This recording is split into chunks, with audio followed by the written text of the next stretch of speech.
तो यार ये हमने देखा था डज गॉड एग्जिस्ट का एक 6 मिनट का वीडियो। बहस वाला ये डिबेट है जो, डिबेट तो है।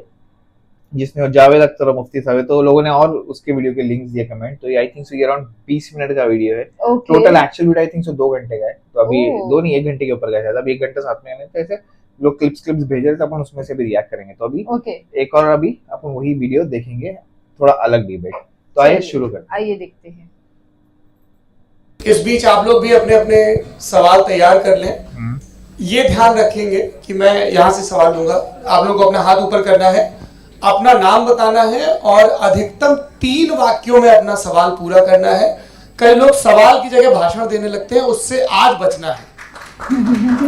जी मुफ्ती साहब, पहला सवाल आपका। 16 मिनट है, हम दोनों लोगों के सवाल लेंगे। जी जी बहुत शुक्रिया। आपकी जो अभी बात हुई बहुत अहम थी, मैं इसको चाहूँगा कि आगे डिस्कस करूँ, लेकिन चूंकि अभी ये वो सेगमेंट है क्रॉस एग्जामिनेशन, तो सबसे पहला सवाल आपसे ये है कि जो मैं इतनी देर से कॉन्टिंजेंसी आर्ग्यूमेंट आपको बता रहा था, ये अकल से ही बता रहा था हजरत, आप ये बताएं कि आप इन्फिनिट रिग्रेस ऑफ कॉजेस को पॉसिबल मानते हैं या नेसेसरी बीइंग के एग्जिस्टेंस को सही समझते हैं? चूंकि 2 ही ऑप्शन हो सकता है, आप ये बताएं।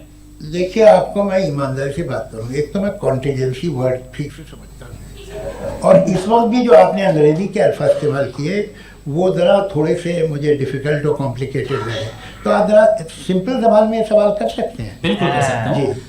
यूनिवर्स की हर चीज कॉन्टिंजेंट होने का मतलब ये है कि वो अपने एग्जिस्टेंस में किसी के ऊपर डिपेंडेंट है। जो भी चीज डिपेंडेंट होगी वो चीज इंडिपेंडेंट नहीं हो सकती, तो उसका कोई ना कोई कॉज होगा। तो अब आप क्या समझते हैं कि ये इन्फिनिट रिग्रेस है, यानी कॉज पर कॉज, कॉज पर कॉज, कॉज पर कॉज, और कभी कोई यानी एंडलेसली चलता रहा? क्योंकि अगर ऐसा होगा तो हम तो एग्जिस्टेंस में आते ही नहीं। लॉजिकली ये मुत्तफक अलैह चीज है, मुत्तफक अलैह, अग्रीड अपॉन। ओके, इस पे हमने एग्री किया था कि मुश्किल शब्द आएगा तो अर्थ बताना पड़ेगा। तो इन्फिनिट रिग्रेस तो पॉसिबल नहीं है, तो कहीं ना कहीं आपको रुकना पड़ेगा ऐसे नेसेसरी बीइंग पर। नहीं, कोई जरूरत नहीं रुकने की। किसने कहा रुकना पड़ेगा? आप रुकते हैं खुदा पे, आप नहीं रुकते। आप कहते हैं वो हमेशा से, जब उस वक्त से है जब वक्त नहीं था। आप कहाँ रुकते हैं कि अब हुआ था वो? आप नहीं कहते। हम क्यों नहीं मान सकते कि यूनिवर्स जो है और बल्कि मल्टीवर्स जो है वो हमेशा से है, वो बनती है, बिगड़ती है। एक हमारे यहाँ एक चीज़ है ब्लैक होल, वो समेट लेता है वापस, फिर ब्लास्ट होता है, फिर बह जाता है। और इसमें हमारी तो खैर कोई औकात ही नहीं है इंसान की। एक छोटे से जर्रे पे हम 50-60 साल की उम्र रखते हैं, जो करोड़ों अरबों साल की कायनात है उसमें, और पैदा भी नहायत ही बेहुदा वजह से हुए थे। तो इसमें ये सोचना कि इसकी वजूहात और ये क्यों है, ये डिपेंडेंट है, ये हम देख रहे हैं। क्या मालूम, आप सोचिए कि ये जो फैल रही है कायनात, ये कहाँ फैल रही है, ये कहाँ जा रही है, और ये फैल क्यों रही है? बना ली थी तुमने, रुको, ये काफ़ी है। ये फैल क्यों रही है? ये और कौन सी कायनात जिसे मैं दूरबीन से देखता हूँ तो 2 बिलियन लाइट ईयर पे है, उससे मेरा कोई वास्ता ही नहीं है। 2 बिलियन ईयर यानी अगर मैं 80,000 माइल्स पर सेकेंड से चलूं तो 20 करोड़ साल में वहां पहुंच जाऊंगा। इसकी जरूरत क्या थी? ये दुनिया, ये कायनात तो इंसान अशरफुल मखलूकात के लिए बनाई गई ना। तो ये सब ये टर्म समझ में नहीं आया। इसमें कोई खास समझने वाली बात थी भी नहीं। ये जो अल्टीमेट कहा यह जाता है कि ये जो पूरी यूनिवर्स है, ये जो दुनिया है, ये इंसान के लिए बनाई गई। अच्छा, ये सब इंसान के लिए। क्यों साहब, सही है ना? बिल्कुल, लेकिन इसका ये मतलब नहीं कि किसी चीज के पीछे रीजन आपको नहीं पता तो रीजन नहीं है, इसे कहते हैं नहीं, मुझे नहीं पता, लेकिन मेरी जिम्मेदारी नहीं है। वो बिल्कुल सही कहा था उसने, बर्टन रसल ने। आपने उसे मजाक में टाल दिया कि भाई आप एक दावा कर रहे हैं, मैं क्यों कहूँ कि ये गलत है दावा?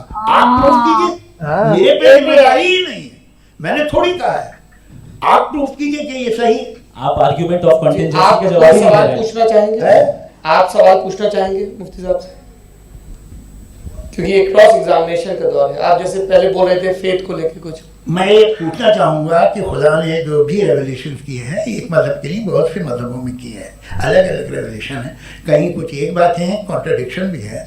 आपस में कहीं कुछ आप कर सकते हैं, कहीं कुछ नहीं कर सकते। ऐसा नहीं कि सबकी कोड ऑफ मॉरल एक है। तो ये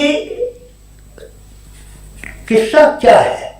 अब आप ये देखिए कि मुझे कभी कभी लगता है कि जो फुटबॉल फाइनल होता है, लाखों लोग होते हैं, फिर वो टीवी कवर कर करोड़ों लोग, अगर उसमें खुदा की एक भूमि आवाज आ जाती, मैं गॉड हूं, तो सारे लोग अभी सुन लेते और टीवी पे भी सुन लेते, किस्सा खत्म होता।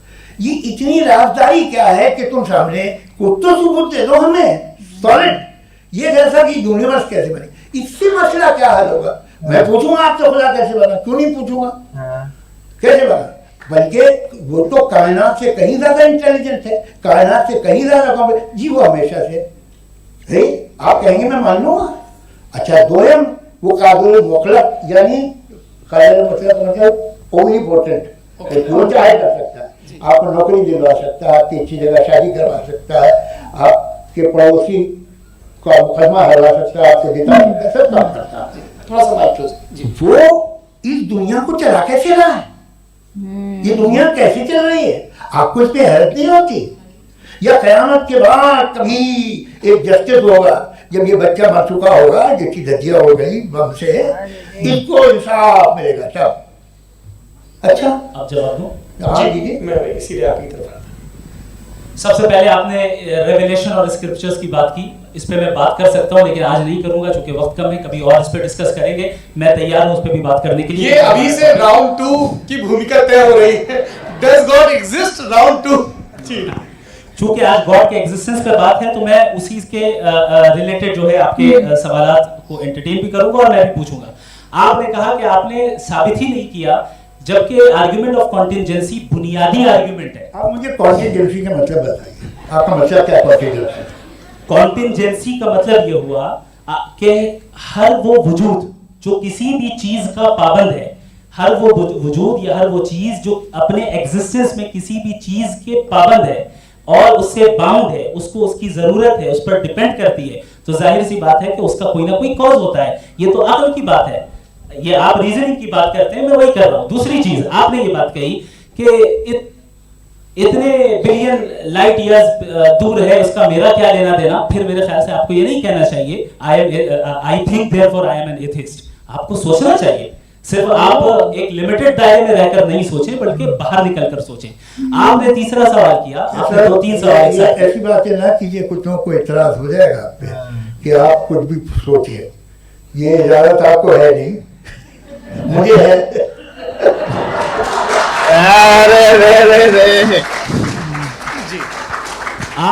आपने प्रॉब्लम ऑफ इविल के ताल्लुक से सवाल किया और बार बार आप एक लफ्ज रिपीट कर रहे हैं कि ओमनीपोटेंट गॉड है, ऑल पावरफुल गॉड है।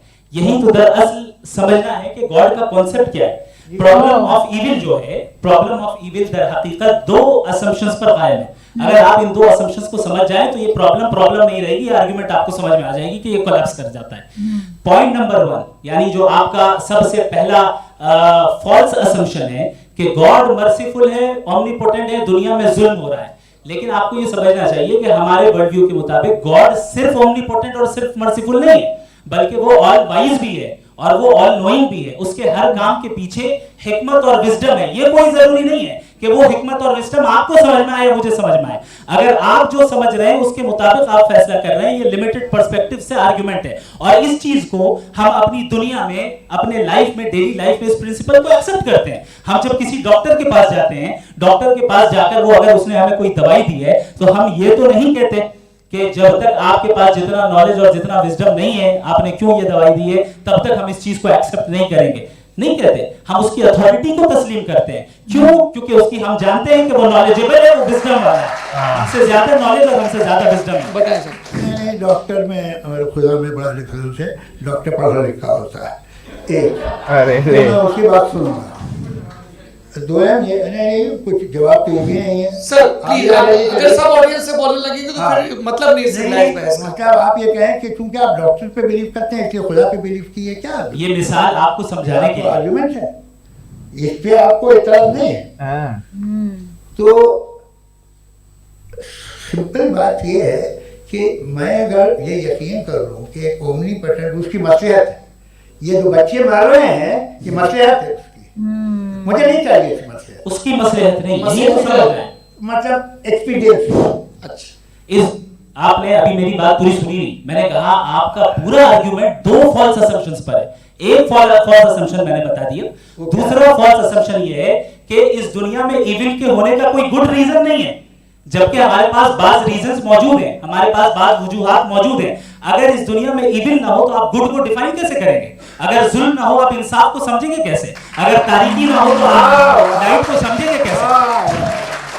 बहुत अच्छे। अभी और सुन लें, अभी और बाकी है। ये तो बात बहुत पसंद आई साहब मुझे कि जब तक रेप ना हो तब तक औरतों की इज्जत का ख्याल, जब तक के बच्चों का कत्ल ना किया जाए तब तक आपको बच्चों की मासूमियत की इज्जत। आपने पूरा जवाब सुनाई, क्या बात है भाई, दोनों एक दूसरे को आपने पूरा जवाब सुनाई नहीं। आप सुन लें, मेरी बात सुन लें। ये मैंने आपको एक चीज बताई। दूसरी चीज, इस दुनिया में हम आए हैं टेस्ट के लिए, हमारा टेस्ट हो रहा है और हर इंसान का अलग अलग अंदाज में टेस्ट होता है। और इस दुनिया में अगर इविल मौजूद है तो वो इविल जरिया है हमारे अंदर ह्यूमन नोबल क्वालिटीज को डेवलप करने का और अलग अलग फील्ड में प्रोग्रेस करने का। और अगर हमारे अंदर इस दुनिया में इविल नहीं होता तो बताइए टेस्ट का मतलब क्या होता? अगर मैं अपने स्टूडेंट को एमसीक्यूज दूं और उसमें सिर्फ राइट आंसर लिख कर दे दूं और कहूं तुम्हारा टेस्ट हो गया, ये मीनिंगलेस है। इस दुनिया में अगर हम टेस्ट के लिए आए हैं तो जाहिर है गुड एंड इविल दोनों मौजूद है।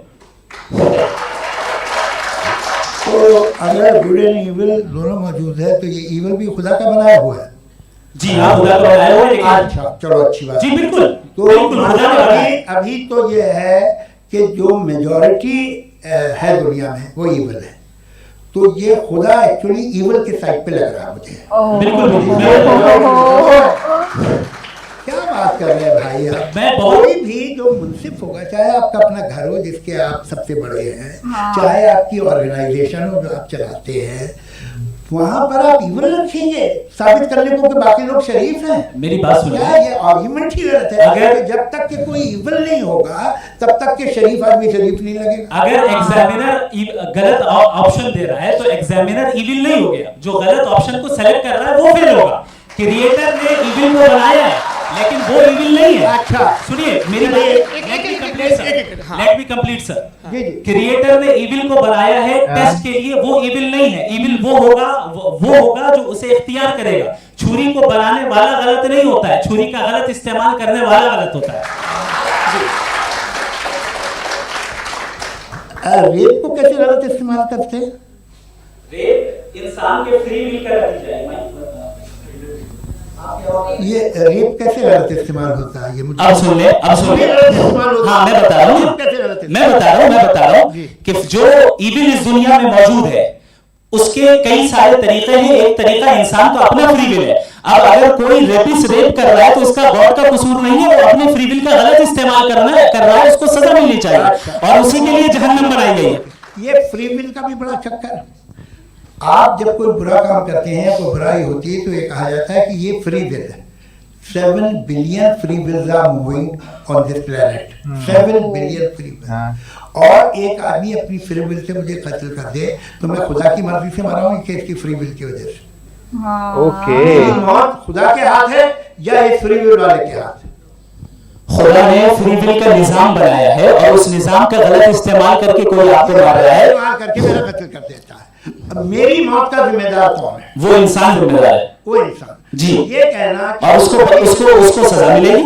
तो अब आप आगे चलिए कि ये तय करना कि अल्लाह ही या खुदा, सॉरी अल्लाह ने, खुदा ही जिंदगी देता है, खुदा ही मौत देता है, ये गलत है। बिल्कुल गलत नहीं है। हाँ, नहीं, निजाम उसी ने बनाया फ्री विल का, निजाम मौत और हयात को उसी ने बनाया। You are contradicting yourself. अभी आपने कहा कि एक आदमी ने फ्री विल से आपको मार दिया, इसमें उसे फ्री विल दी गई थी, उसने गलत इस्तेमाल किया। 7 billion free wills are moving on this planet और आप चाह रहे हैं कि मैं सिर्फ खुदा का ध्यान करूं। ये 7 बिलियन फ्री विल्स को मुझे लुक आफ्टर करना पड़ेगा कि नहीं? ये तो तबाहियां कर रही हैं और तबाहियां ज्यादा हो रही हैं। बिल्कुल। तो अगर आप बताएं अगर खुदा नहीं है फॉर एग्जांपल, तो आप इविल को कैसे डिसाइड करेंगे? यानी how can you define evil objectively without God? देखिए दुनिया में 2 तरह के जानवर हैं। एक जो अकेले रहते हैं जंगल में और एक जो ग्रुप्स में रहते हैं। ग्रुप में जो भी रहेगा, चाहे वो आपका फाउंडेशन हो, चाहे कोई क्लब हो, चाहे कोई पॉलिटिकल पार्टी हो, चाहे कोई यूनिट हो, उसमें आपको इंटरैक्ट करने के रूल बनाने पड़ेंगे। यानी लोग तय करेंगे। अगर लोगों ने ये तय किया कि किसी का रेप करना सही है, आप जस्टिफाई करेंगे? आपका फाउंडेशन तो ये हो गया ना कि लोग ही विल डिसाइड करेंगे। अरे दुनिया में ऐसे ग्रुप्स हैं जो रेप को जायज मानते हैं सर्टेन हालत में। मैं डिटेल में नहीं जानूंगा, आप भी जानते हैं। ये जो आईसिस वाले थे, इन्होंने क्या किया था, तो उन्होंने क्या किया उसका खुदा से कोई ताल्लुक नहीं है सर। मैंने सिंपल सवाल किया कि इविल को आप डिफाइन करते कैसे? आगे वापस आइए जी। आप साथ में तभी रह सकते हैं जब कुछ आप ऐसे उसूल डेवलप करें जिसमें हर एक का बेसिक तहफ़्फ़ुज़, हर एक का बेसिक राइट हो और हर एक को कोई आराम मिले। यही तरीका है किसी भी ऑर्गेनाइजेशन जिसमें एक से ज़्यादा लोग हैं और वो ऐसे चलती है ज़िंदगी। उसमें अगर आप गड़बड़ करेंगे तो तबाही होगी, नुकसान होगा, बर्बादियाँ आएंगी। और अगर उसमें आप घर ले लीजिए ना, एक हस्बैंड है, एक वाइफ है, बच्चे हैं, वालदा भी हैं, 2 बहनें भी हैं, एक भाई भी है। अब इसमें कोई निज़ाम आपको चाहिए साथ में रहने का, और एक दूसरे पे भरोसा है, एक दूसरे के बहीख्वाह हो, एक दूसरे की मदद करें, ऐसी जिंदगी। सर आपकी बात आ गई, आप ये कह रहे हैं कि लोग डिसाइड करेंगे क्या सही है क्या गलत है, यही है? मेजॉरिटी डिसाइड करेगी क्या सही है क्या गलत है? भाई बिल्कुल। मेजॉरिटी अगर ये कहे कि नाजी जर्मनी के साथ जिस तरह मेजॉरिटी थी कि जेनोसाइड करना सही है, आप जस्टिफाई करेंगे? आपका ये उसके बाद क्लोजिंग। हाँ, उस वक्त प्लेनेट पे जो लोग थे, उनमें कितने लोग हिटलर को सही समझते? अच्छा, प्लेनेट की मेजॉरिटी तय करेगी, सोसाइटी की नहीं। प्लेनेट की मेजॉरिटी गॉड के एग्जिस्टेंस को सही मानती है, आप क्यों नहीं मानते?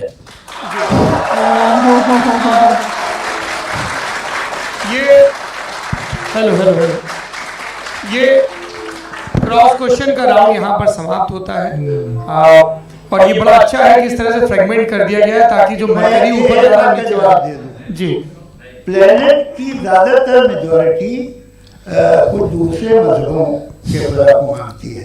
आप नहीं, आप तो मेजॉरिटी की बात कर रहे हैं। आप ये कह रहे हैं इविल और गुड को डिसाइड मेजॉरिटी करेगी, मेजॉरिटी जो कर देगा सही हो जाएगा। इसको जैसा आप ही लोगों ने तय किया उसी फॉर्मेट को फॉलो कर लेते हैं। भाई मैंने तो भले लोगों पे एतबार किया और मॉडरेशन तय किया जी। आपके पास 5 मिनट का वक्त है, क्लोजिंग आर्गुमेंट है, उसके बाद हम ऑडियंस से क्वेश्चन आंसर लेंगे जावेद साहब की क्लोजिंग आर्गुमेंट के बाद। ओके, बहुत शुक्रिया जी।